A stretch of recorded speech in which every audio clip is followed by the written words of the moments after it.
Hello বন্ধুরা, welcome to our channel science and Abhijit sir. আজ আমরা আবারও হাজির হয়েছি একটা নতুন টপিক নিয়ে। আজ আমরা জানব মানবদেহে যে রক্ত সংবহন, সেই রক্ত সংবহন অর্থাৎ রক্তের যে উপাদান, রক্তের উপাদান বিশেষ করে রক্তকণিকা সম্পর্কে এবং রক্তের গ্রুপ সম্পর্কে। ওকে, তো আমরা শুরু করছি। আজ আমাদের টপিকে প্রথমে আমরা লিখেছি রক্তের উপাদান। উপাদান বললে আচ্ছা, উপাদানে যাওয়ার আগে আমরা একটা ছোট্ট বলে নিই যে রক্ত সম্পর্কে পড়তে যাচ্ছি, তাই না? তাহলে আমাদের সবার আগে জানা দরকার রক্ত কী। আমরা সবাই জানি রক্ত আমাদের সারা দেহে রক্ত ছড়িয়ে আছে, রক্তের কালারও আমরা জানি। তো রক্তটা কি? রক্ত হচ্ছে একটা তরল পদার্থ যেখানে আমাদের সারা দেহে সংযোগ স্থাপন করছে, সারা দেহে বিভিন্ন কোষ অঙ্গ কলার মধ্যে। তাই রক্তকে বলা হচ্ছে এক কথায় তরল যোগকলা। এখন যোগকলা তো ঠিক আছে, তরল কথাটাকে হাইলাইট কেন করছি? কারণ এর প্রকৃতি তরল। কাকে বলবো? যোগকলা মানে হচ্ছে যাতে কোষ এবং ধাত্র উভয়ই থাকবে, যেখানে কোষের তুলনায় ধাত্রের পরিমাণ বেশি থাকবে, অর্থাৎ তরলের পরিমাণ আকৃতি তরল, প্রকৃতি তরল, তাদেরকে আমরা বলছি তরল যোগকলা। যেহেতু যোগাযোগ স্থাপন করছে তাই এর নাম যোগকলা। আমাদের খুব প্রশ্ন আসে রক্তকে তরল যোগকলা বলা হয় কেন? তারই একটা সংক্ষিপ্ত ব্যাখ্যা আমি দেওয়ার চেষ্টা করলাম। তাহলে আমরা কী বলবো? রক্ত কি, শুরু করবো একদম উৎস থেকে। রক্তের উৎপত্তি কোথা থেকে হয়? যখন আমরা মাতৃগর্ভে ভ্রূণ অবস্থায় থাকি, অর্থাৎ ভ্রূণের মেসোডার্ম থেকে, ভ্রূণের মেসোডার্ম বা যকৃত প্লীহা থেকে উৎপন্ন এবং পরিণত অবস্থায় অস্থি মজ্জা, আমরা যে হাড় চিবাই, হাড়ের মধ্যে যে মজ্জা থাকে, তাই ভ্রূণের মেসোডার্ম এবং পূর্ণাঙ্গ অবস্থায় অস্থি মজ্জা থেকে ঈষৎ মানে থাকে তোমার লাল বর্ণের ক্ষারধর্মী তরল যোগকলা উৎপন্ন হয়। লৌহ গঠিত শ্বাসরঞ্জক রয়েছে, তাদেরকে আমরা বলছি কি? রক্ত। তাহলে রক্ত কাকে বলছে? ভ্রূণের মেসোডার্ম থেকে উৎপত্তি বা অস্থি মজ্জা থেকে সৃষ্ট লৌহ গঠিত লাল বর্ণের যে ঈষৎ ক্ষারধর্মী তরল যোগকলা, তাকে আমরা বলছি রক্ত। এই রক্তের যে উপাদানকে দুই ভাগে ভাগ করা হচ্ছে, একটা রক্তরস আর একটা রক্তকণিকা। রক্তরস যেটা, এর পরিমাণ বেশি থাকে। রক্তরসের মধ্যে থাকে 55% আর রক্তকণিকা থাকে 45%। এই যে রক্তরস যেটা বলছি, রক্তরসের মধ্যে অনেক উপাদান থাকে, যেমন জৈব অজৈব উপাদান, গ্যাসীয় উপাদান, যা যা থাকে। আমরা সে পার্টে আজকে যাচ্ছি না। আমরা আজকে যেটা জানবো সেটা হচ্ছে রক্তকণিকার পার্ট। এখন রক্তকণিকা বললে আমাদের তিনটে নাম মাথায় আছে, আমরা ম্যাক্সিমাম সবাই জানি, আরবিসি, ডব্লিউবিসি আর প্লেটলেট। অর্থাৎ লোহিত রক্তকণিকা, red blood corpuscle, white blood corpuscle বা শ্বেত রক্তকণিকা, আর অনুচক্রিকা বা প্লেটলেট। অনুচক্রিকা, এই তিন প্রকার কোষ অঙ্গাণু রয়েছে কোষের মধ্যে। এদের কাজ বা আয়ুষ্কাল কত সেগুলো আমরা একটু জানব। যেটা আরবিসি, লোহিত রক্তকণিকা। লোহিত বলছি কেন? লাল বর্ণের জন্য দায়ী, লৌহ গঠিত। অর্থাৎ এই আরবিসির মধ্যে এর আয়ুষ্কাল হচ্ছে 120 দিন প্রায়। এর আকৃতি কেমন? এর গোলাকার চ্যাপ্টা এবং দ্বি অবতল। অবতল মানে আমরা জানি লেন্সে, আমরা ভৌতবিজ্ঞানে লেন্স পড়াশোনা পড়া হয়েছে। অবতল বলতে ভিতর দিকটা, এই যে অংশটা, এটা ভিতর দিকে খাঁজ, এটা যদি দুই দিকে এরকমভাবে থাকে, এটাকে আমরা দ্বি অবতল, যেটা অবতল লেন্স যেমন দ্বি অবতল। এটা লৌহ গঠিত যে শ্বাসরঞ্জক অর্থাৎ হিমোগ্লোবিন দিয়ে তৈরি। তাই এর কাজ হচ্ছে শ্বাসবায়ু পরিবহন করা। শুধু শ্বাসবায়ু না, অন্যান্য অর্থাৎ পরিবহন করা। যেমন তোমার এখানে রয়েছে মানে হিমোগ্লোবিন যেটা রয়েছে, ওটা অক্সিজেনের সঙ্গে যদি যুক্ত হয় তাহলে অক্সিহিমোগ্লোবিন, যদি কার্বন ডাইঅক্সাইড বহন করে তাহলে কার্বক্সি হিমোগ্লোবিন। এই দুটো রূপে অক্সিজেন এবং কার্বন ডাইঅক্সাইড এর মধ্যে বাহিত হবে। অন্যদিকে তোমার যেটা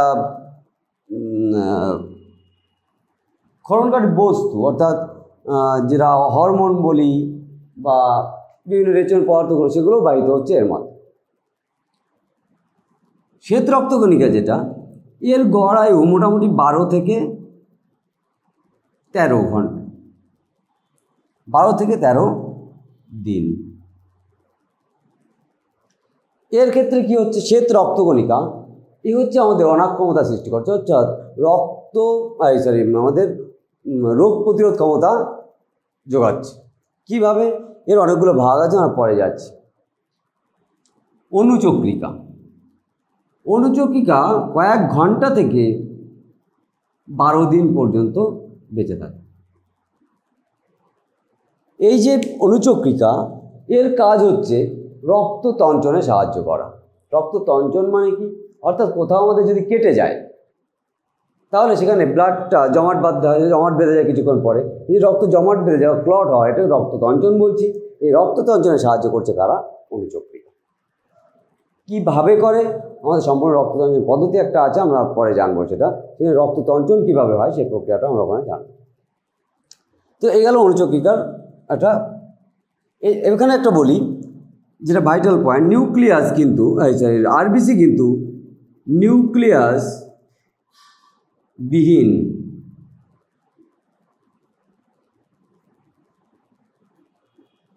অর্থাৎ আরবিসিতে নিউক্লিয়াস থাকে না, ডব্লিউবিসিতে কিন্তু নিউক্লিয়াস থাকে।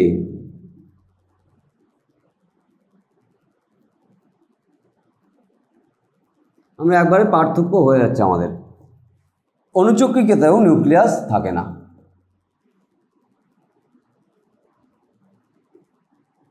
তাহলে এই অনুচক্রিকা এবং সে লোহিত রক্তকণিকা এদের নিউক্লিয়াস থাকবে না, কিন্তু শ্বেত রক্তকণিকায় নিউক্লিয়াস থাকবে।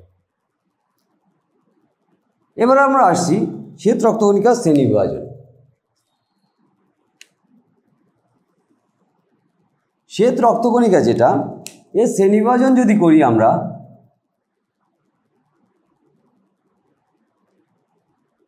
প্রথম দুটো ভাগ গ্রানুলোসাইট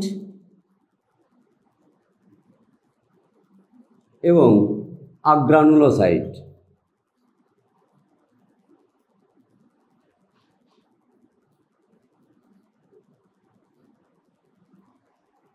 এই গ্রানুলোসাইট মানে হচ্ছে দানাদার, এটা হচ্ছে দানাবিহীন।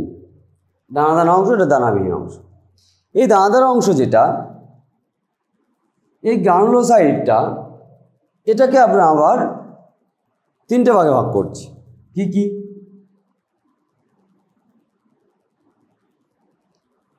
ইওসিনোফিল,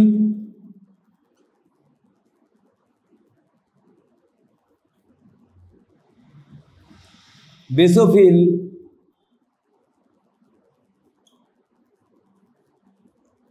এবং নিউট্রোফিল।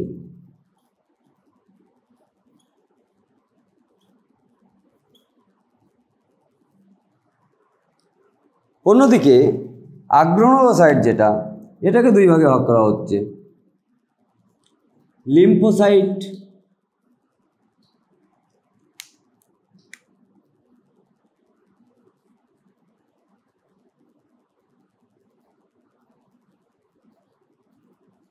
এবং মোনোসাইট।